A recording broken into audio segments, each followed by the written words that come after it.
সেনা প্রধানকে ডক্টর ইউনূস ডেকে পাঠিয়েছিলেন এবং তাকে পদত্যাগ করতে বলেছেন। খবরটা বিশ্বাসযোগ্য কিনা, খবরটা সত্য হলে খবরটা সেনাপ্রধানের মানা উচিত কিনা সেই আলোচনা তো করবই। সাথে স্বরাষ্ট্র উপদেষ্টার কুশপুত্তলিকা দাহ করা হয়েছে আজকে এবং তার পদত্যাগ আবারও চাওয়া হয়েছে।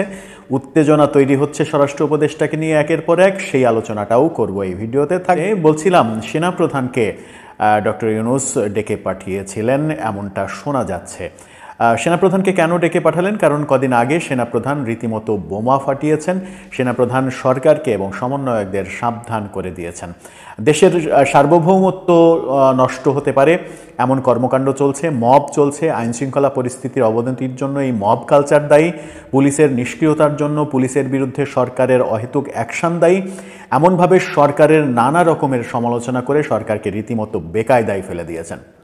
সরকারকে বেকায়দায় ফেলার পরে সরকারের টনক নড়েছে, সরকারের উপদেষ্টারা নানা রকমের পদক্ষেপ নিচ্ছেন, দৃশ্যমান তারা দেখানোর চেষ্টা করছেন এবং গণমাধ্যমকে গভীর রাতে ডেকে সংবাদ সম্মেলন করছেন, বোঝাচ্ছেন যে তারা সারা রাত জেগে আইন শৃঙ্খলা পরিস্থিতি দেখভাল করছেন। আদতে কাজের কাজ কিছুই হচ্ছে না, আইন শৃঙ্খলা পরিস্থিতির উন্নতি হচ্ছে না। এরই মাঝে আজকে প্রধান উপদেষ্টার বিবিসিকে দেয়া সাক্ষাৎকার নিয়ে রীতিমতো ট্রলে একেবারে সামাজিক যোগাযোগ মাধ্যম সয়লাভ হয়েছে। প্রধান উপদেষ্টাকে এর চাইতে বেশি সমালোচনার মুখোমুখি হতে দেখা যায়নি। এবার যে সাক্ষাৎকার দিলেন সেই সাক্ষাৎকার যারা বৈষম্যবিরোধী আন্দোলনের পক্ষে, সমন্বয়কদের পক্ষে, সরকারের পক্ষে দৃঢ় অবস্থান গ্রহণ করেছিলেন তারা পর্যন্ত প্রধান উপদেষ্টার এই সাক্ষাৎকারকে ট্রল করছেন। বিশেষ করে আইন শৃঙ্খলা পরিস্থিতির অবনতি ঘটেনি, উন্নতি হয়েছে, আগের মতোই রয়েছে এই কথা বলে বেশি বিপাকে পড়েছেন প্রধান উপদেষ্টা, যেটার সম্পূর্ণ বিপরীত কথা বলেছিলেন সেনাপ্রধান আইন শৃঙ্খলা পরিস্থিতির একেবারে নজিরবিহীন অবনতির জন্য সরকারের বিভিন্ন পদক্ষেপকে দায়ী করেছিলেন, সমন্বয়কদের মব কালচারকে দায়ী করেছিলেন। সেই পথে না হেঁটে প্রধান উপদেষ্টা একেবারে উল্টো পথে উল্টো কথা বলে ট্রলের শিকার হচ্ছেন এবং সেনাপ্রধানের মন্তব্যকে নিয়ে তার মন্তব্য চাইলে তিনি সেটাকে পাশ কাটিয়ে গিয়েছেন, বলেছেন যে সেনাপ্রধান তার কথা বলেছেন সেটা তার ব্যাপার।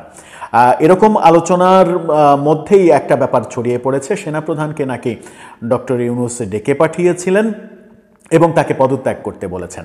সেনাপ্রধানকে পদত্যাগ করতে বলার এই ঘটনা যদি সত্যি হয় তাহলে দেশের বোধহয় আরও বড় ক্রান্তিকাল আসছে। যদিও এই ঘটনার সপক্ষে কোনো এভিডেন্স এখন পর্যন্ত গণমাধ্যমে আসেনি, এটা কানাঘোষা চলছে।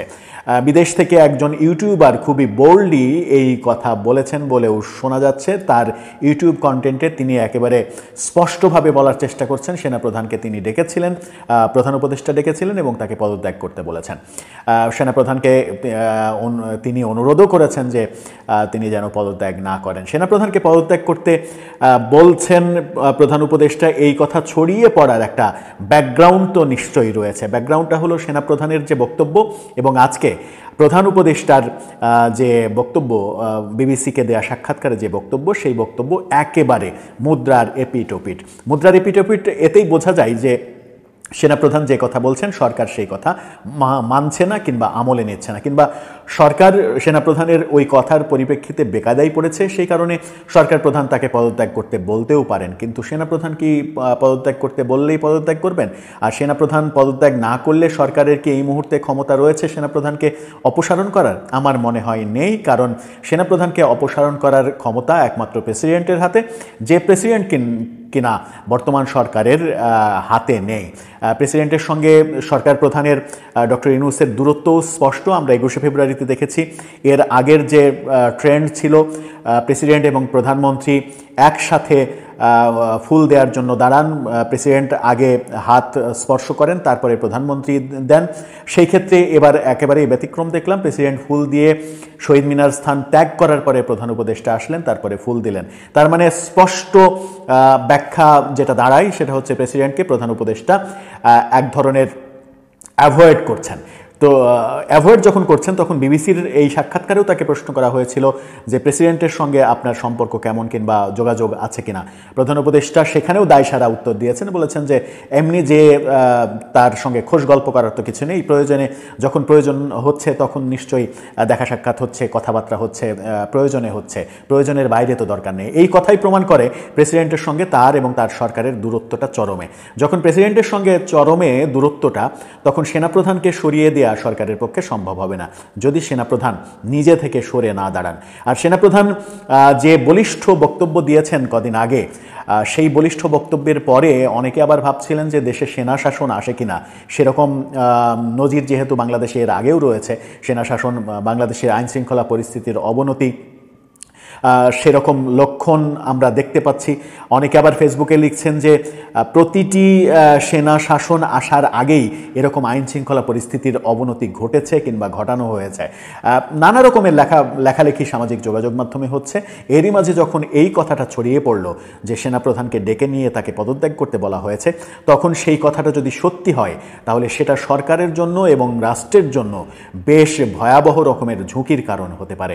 কারণ সেনাপ্রধান যদি সেনা শাসনের দিকে চলে যান তাহলে সরকারের মেয়াদ ফুরিয়ে যাবে, সরকার সরে যেতে বাধ্য হবে কিংবা সরকারকে সরিয়ে দেওয়া হবে। সেরকমটা না হোক এটাই আমরা চাই, দেশের স্থিতিশীলতা বজায় থাকুক।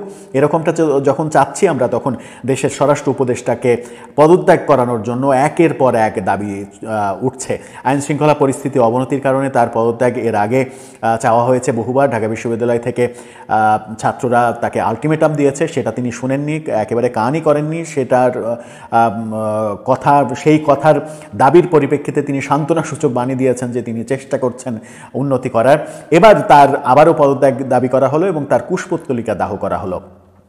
দুদিন আগে আমরা দেখেছি যে লালমাটিয়াতে দুজন তরুণীকে অবমাননা করা হয়েছে। দুজন তরুণী এক চায়ের স্টলে বসে চা খাচ্ছিলেন, সিগারেট খাচ্ছিলেন, এমন অভিযোগ। সেখানে নামাজ পড়তে যাওয়া 200-300 মানুষের একটা মব তৈরি হয়। সেই তরুণী দুইজনকে আক্রমণ করা হয়, একজন তরুণীর পোশাক ছিঁড়ে ফেলা হয় এমন অভিযোগ করা হয়েছে এবং এক তরুণী তাদের গায়ে চা ছুঁড়ে মারেন। এই কথাটা স্বরাষ্ট্র উপদেষ্টার মুখ থেকে শোনা গেছে। স্বরাষ্ট্র উপদেষ্টাকে এই কথা যখন প্রশ্ন করা হয় তখন তিনি বললেন যে প্রকাশ্যে ধূমপান করা অপরাধ, সেটা নারী হোক পুরুষ হোক। সেই ক্ষেত্রে যারা নামাজ পড়তে যাচ্ছিল তারা হয়তো তাদের চোখে খারাপ লেগেছে, তারা বাধা দিয়েছে। এভাবে তিনি মবকে জাস্টিফাইড করার চেষ্টা করেছেন। অথচ মবের মতো একটা ক্রিমিনাল অফেন্সের বিরুদ্ধে তিনি কথা বলেননি যে আইন নিজের হাতে তুলে নেওয়া কোনো নাগরিকের অধিকার নেই, সেই ক্ষেত্রে সরকার একেবারে দৃঢ় পদক্ষেপ নেবে। তিনি সেই নারী দুজনকে দায়ী করলেন যে তারা কেন ওখানে সিগারেট খাচ্ছিল, কেন তারা চা ছুঁড়ে মারলো। এইরকম দায়সারা গোছের কথার প্রেক্ষিতেই আজকে লালমাটিয়া যে জায়গায় এই ঘটনা ঘটেছে সেখান থেকে শুরু করে সংসদ ভবন পর্যন্ত একটা মিছিল হয়। নারীদের, বিশেষ করে নারীরা মিছিল করে এবং সংসদের সামনে এসে রাতে স্বরাষ্ট্র উপদেষ্টার কুশপুত্তলিকা দাহ করা হয়। তার কুশপুত্তলিকা পোড়ানোর ঘটনার পরে সেখানে যারা ছিলেন তারা সাক্ষাৎকারে বলেছেন যে এই স্বরাষ্ট্র উপদেষ্টার গদিতে থাকার কোনো অধিকার নেই। তিনি মবকে জাস্টিফাইড করেছেন, মবের পক্ষে কথা বলেছেন। নারী হিসেবে নারী নির্যাতনের যে ঘটনা ঘটেছে, একজন নারীর পোশাক ছিঁড়ে ফেলা হয়েছে, সেই ব্যাপারে তিনি কথা বলেননি। আবার পাবলিক প্লেস বলতে তিনি যেটা বুঝিয়েছেন, সরকারি যে প্রেস নোট, সেই সরকারি প্রেস নোটের মধ্যে সরকার যেগুলোকে পাবলিক প্লেস হিসেবে ঘোষণা করেছে তার মধ্যে কোনো টং চায়ের দোকান পড়ে না, এমনটাও বলা হয়েছে। পাবলিক প্লেস বলতে বিবিসি এটা নিয়ে একটা সংবাদ করেছে। বিবিসি যেটা বলছে সরকারি প্রেস নোটে, পাবলিক প্লেস বলতে শপিং মল, যানবাহন, বাস, ট্রেন, সরকারি যে মন্ত্রণালয় সহ সরকারি অফিস আদালত, এগুলোতে ধূমপান বন্ধ হয়েছে। পাবলিক প্লেসের সংজ্ঞায় বড় বড় শপিং মল, বড় বড় গ্যাদারিং এগুলোকে বোঝালেও টং দোকান, ফুটপাত এগুলোকে সরকারি প্রেস নোটে বোঝানো হয়নি। সুতরাং পাবলিক প্লেসের সংজ্ঞার মধ্যে চায়ের টং দোকানকে স্বরাষ্ট্র উপদেষ্টা ফেলতে পারেন না, এমনটা বিবিসিও দাবি করছে। আবার স্বরাষ্ট্র উপদেষ্টা এই যে পাবলিক প্লেসের কথা বললেন, পাশাপাশি এটাও বলেছেন যে রোজার দিনে ওপেনে সিগারেট খাচ্ছিল এই দুই তরুণী, এমন কথা তিনি বলেছেন। কিন্তু যারা আজকে মিছিল করলেন, তার কুশপুত্তলিকা দাহ করলেন, তারা স্পষ্টভাবে দাবি করলেন যে এটা রোজার দিনের ঘটনা নয়, রোজার আগের দিনের ঘটনা। সুতরাং স্বরাষ্ট্র উপদেষ্টা যেটাকে রোজার দিন বলে চালিয়ে দেওয়ার চেষ্টা করলেন সেটাও একটা মিথ্যাচার। এখন ব্যাপার হচ্ছে স্বরাষ্ট্র উপদেষ্টার যে এত বার তার পদত্যাগ চাওয়া হচ্ছে, এবার তার কুশপুত্তলিকা দাহ করা হলো এবং পাবলিক প্লেসের সংজ্ঞা একজন উপদেষ্টা হিসেবে তিনি জানেন না, না জেনে মবের পক্ষে কথা বললেন।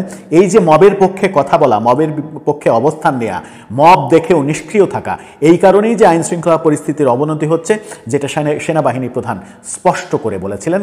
সেই কারণেই সেনাবাহিনী প্রধানের এই কথাটা অনেকের চক্ষুশূল হয়েছে। দর্শক, আপনার কি মনে হয় সব মিলিয়ে কি হতে যাচ্ছে? সেনাপ্রধানকে সত্যিই কি পদত্যাগ করতে বলা হয়েছে? আর সেটা যদি বলা হয়েই থাকে তাহলে তিনি কি পদত্যাগ করবেন, নাকি আবার দেশে বিশৃঙ্খল পরিস্থিতির সৃষ্টি হবে, যেটা আমরা কেউই চাই না? আপনার মতামত জানিয়ে লিখতে পারেন আমাদের কমেন্ট বক্সে।